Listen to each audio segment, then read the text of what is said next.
Changing channels. B2B marketing has been conducted pretty much the same way for decades.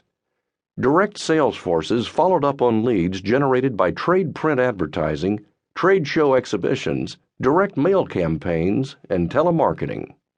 These channels were always expensive and have become less effective than they once were. The limitations of traditional intrusion-based advertising sometimes forced B2B marketers to use extreme tactics to attract attention. Until about 10 years ago, the typical information technology IT manager's mailbox bulged with print trade magazines.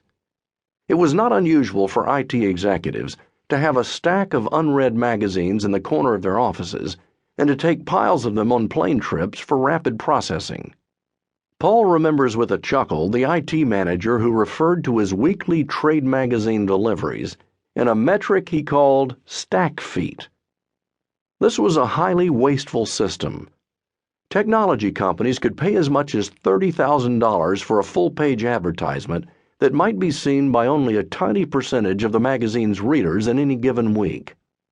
Of those who noticed the ad, an even smaller percentage were in a position to make a purchase at that time. It was impossible to communicate the value of a product in this format. Advertisers mainly relied on quick slogans borrowed from the consumer sector that they hoped would spur a phone call. Lead quality was poor, and sales cycles were long and arduous. It's not surprising that the technology sector was one of the first to discard print advertising. Today, only a handful of technology magazines still exist in the United States, and their average size has shrunk from hundreds of pages a week to a few dozen. In 2009, the trade publishing sector was the single largest declining print market, with ad pages contracting 28% on top of years of previous declines. The collapse of that industry was dramatized in November 2008 when PC Magazine, which once generated more than $100 million in annual revenues, announced it was exiting the print business and going fully online. What explains this dramatic turnaround? Quite simply, choice. Business buyers are looking to make decisions as quickly and as intelligently as possible. Searching for solutions online is more efficient than relying on the serendipity of encountering an ad in a magazine or seeing a flyer in a mailbox. Americans older than age 15 conducted 131 billion searches in December 2009, according to ComScore. Marketo reported that 93% of B2B buyers use search to begin the buying process, and Forbes Insight reported that 74% of C-level executives call the internet very valuable, and 53% said they prefer to locate the information themselves.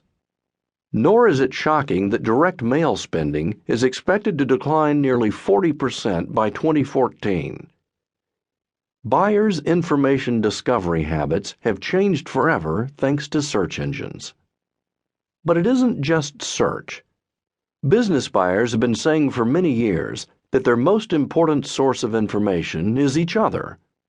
Research in early 2010 by Genius.com and Demand Gen Report found that 59% of B2B buyers engaged with peers before making a buying decision, 48% followed industry conversations, and 44% conducted anonymous research among a select group of vendors.